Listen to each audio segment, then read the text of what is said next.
Hi, my name is John Payuka, and I'm coming to the grand night of the Knights of Columbus on 41 Mount Margin Street. First of all, I'd like to thank everyone here, council, and the board for coming out to this meeting. I have no idea, like, what you guys have been hearing about this project that we've been working on a little bit, but that's why we're here. We're going to try to explain it to you as best as we can. I vote for the properties, not just to develop it, but to make sure that it will be beneficial to the North End community. And that's one thing that we stood firm in many, many years of propositions that we received for the property, we want to develop it. Our main concern was to try to do something for the community, beneficial. And the latest and best thing that, you know, we have entertained is a project by the East Boston CDC in which they're looking to put 23 elderly housing units, affordable housing units, and also incorporate Ausonia Council quarters into the same project, which I've been saying all along has been a win-win situation. A win for the neighborhood where they'll get some, community housing, and a win for the members where we have a lodge that's feasible, not like the building that's there that's really not much good to us right now. John Fiumara has been working diligently on this project, so I'm going to turn it over to him so he can explain the deeper aspects of like the project and the property and how it's going to be used. So I'd like to thank you and God bless you guys all. Thank you. Hi, my name is John Fiumara. I'm an officer at the Knights, also heading up our development team. As John said, we've been working on this for a long time. And what we plan on doing is putting 23 affordable elderly units. And the main thrust is to guarantee that they stay affordable, unlike what's happened at 145 Commercial Street, the Mercantile. So we're working with the city and the state. They get funding, so in perpetuity, we'll have affordable units there. Right now, we are working with the East Boston Community Development Corp and their partner, Affirmative Investments. Al Calderelli heads up the East Boston CDC, and he manages the Villa Michelangelo apartments right now, with 71 units. And David Ennis is the president of Affirmative Investments. He's their partner in putting this together. We plan on granting them a 99-year land and building lease. So the Knights of Columbus will control and own the property. We'll have a council on the first floor. There'll be 3 units on the first floor, and from the second to the 5th floor, there'll be 5 units. We spoke to the architect from the beginning, and in consideration for the community and sensitivity to the different zoning laws, like the 55-foot height limit, we wanted to make sure we try to keep it as low as possible. However, we will be needing 2 variances to make this project work. At 23 units, it's probably the least amount of units to make a go of it. So in order to make this project go, we have to build to 56.5 feet, which is a 1.5 feet over the height limit. Without that 1.5 feet, we would only have 18 units and it would be impossible to do the project. The other variance we'll need is the open space variance. You need 100 square feet per unit. We're at 92 square feet.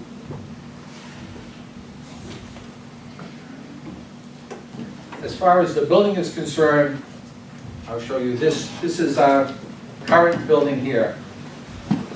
We decided to try to lessen the impact on the abutters that at 3 sides of the building, we are not building out at all. We're only building out on one side.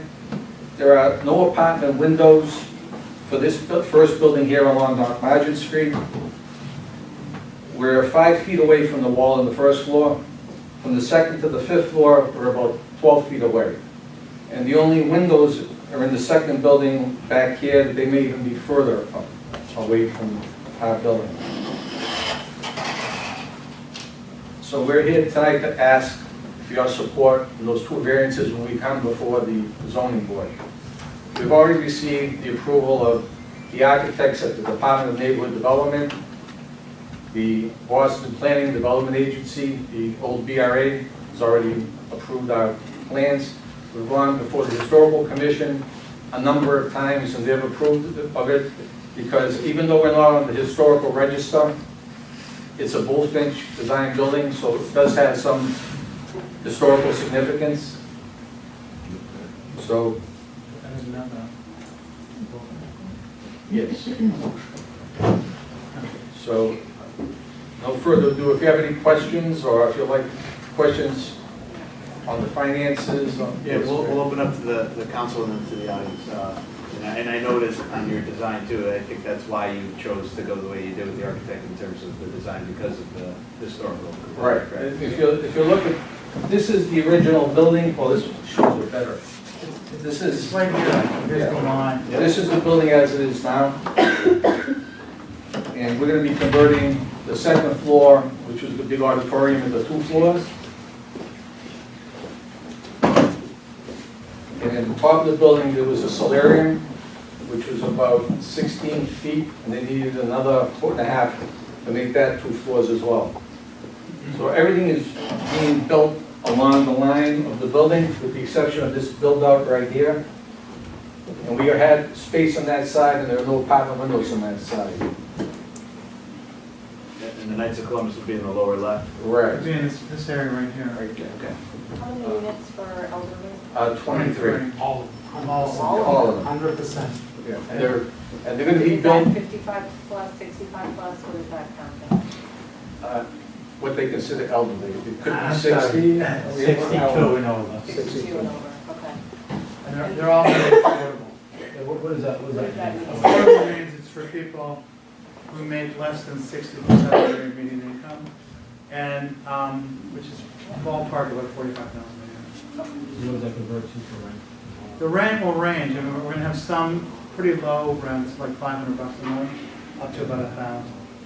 Capped out on And by the design of your lease, it's such that this will be elderly housing when we're all gone. Yes.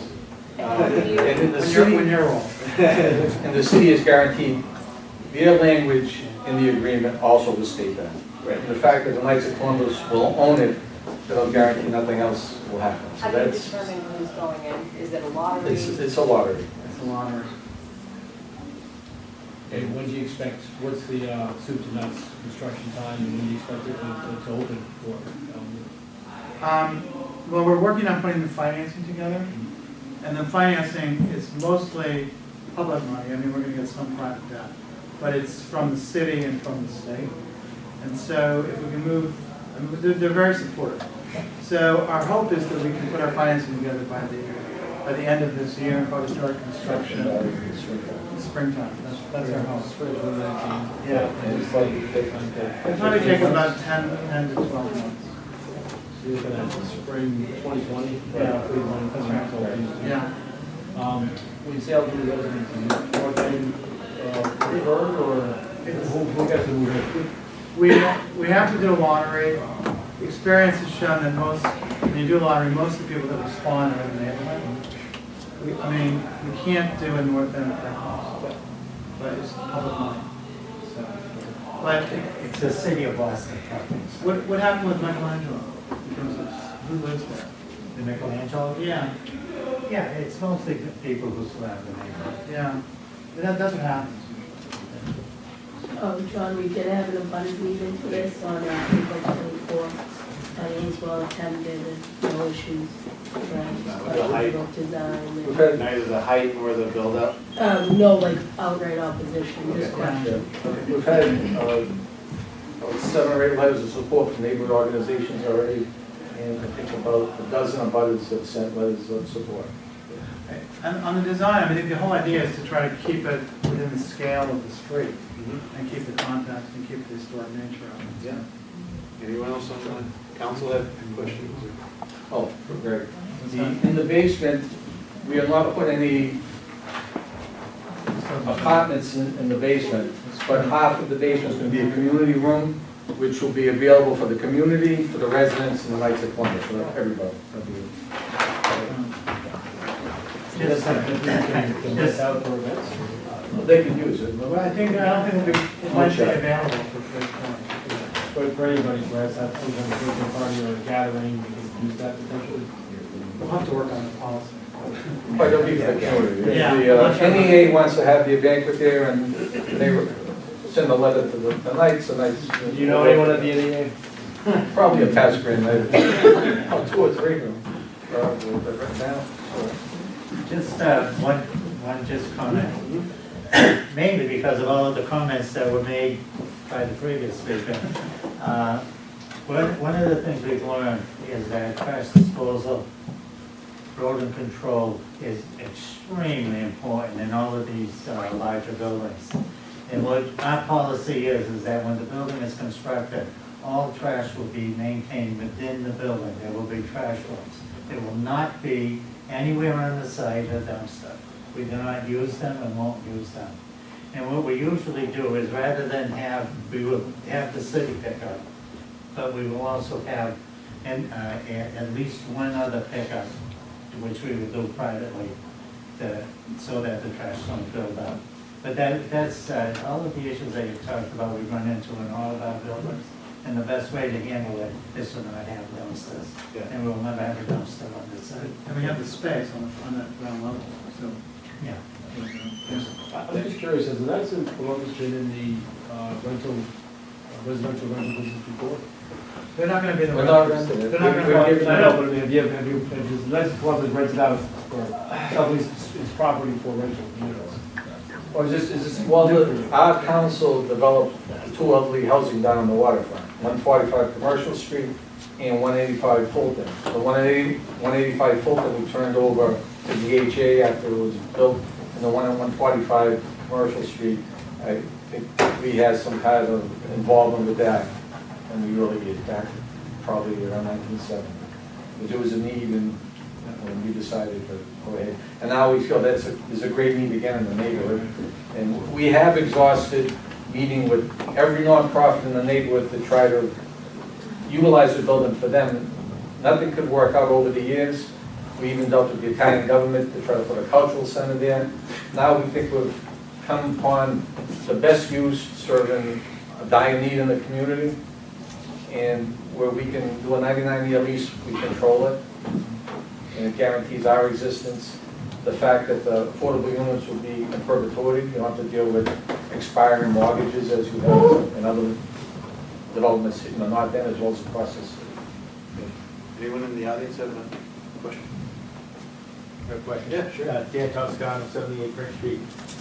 What's the floor to ceiling height on the unit, like from floor 1 to 2 through the The third? first to second floor, you see, I mean, our architect's in Canada right now, but it has to stay with the way it is currently, when the building was built, so it's, Yeah. you're probably looking at the first floor is a high ceiling, I guess about 10, 11 feet high. The second and third floor, because of the hall and the 2 stories, they have to cut across, this would be the hall. Now, the 4th and 5th, they would be whatever the minimum height is, because we want to go above the 55 height limit, if we could help it. Fortunately, we needed that 1.5 just to meet the minimum heights, and I don't know if that's... No, I commend the Knights, and I know as everybody knows here, I represent a lot of developers, and they always reached out to the Knights, and the Knights has always been, we want something for the communities, and so I commend you on the affordable housing and keep it affordable.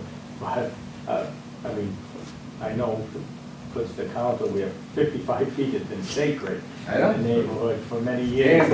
Knights of Columbus is the one that held all the meetings in 1985. We've been against every project. It wasn't the fact that that's why you have a zoning board for a variance.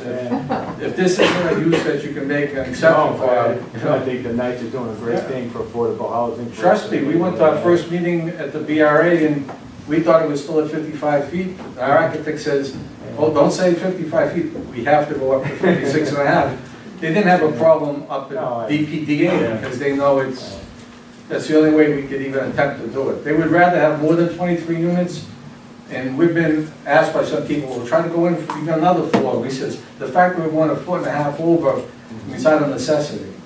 No, I commend you for sticking to your guns and keeping something for the neighborhood, but I know my phone will be ringing. Anyone else from tenancy? Okay, great. Well, thank you, gentlemen, and Thank you. if I can ask the council to mark your sheets and vote, we'll announce it at the end of the meeting. Thank you.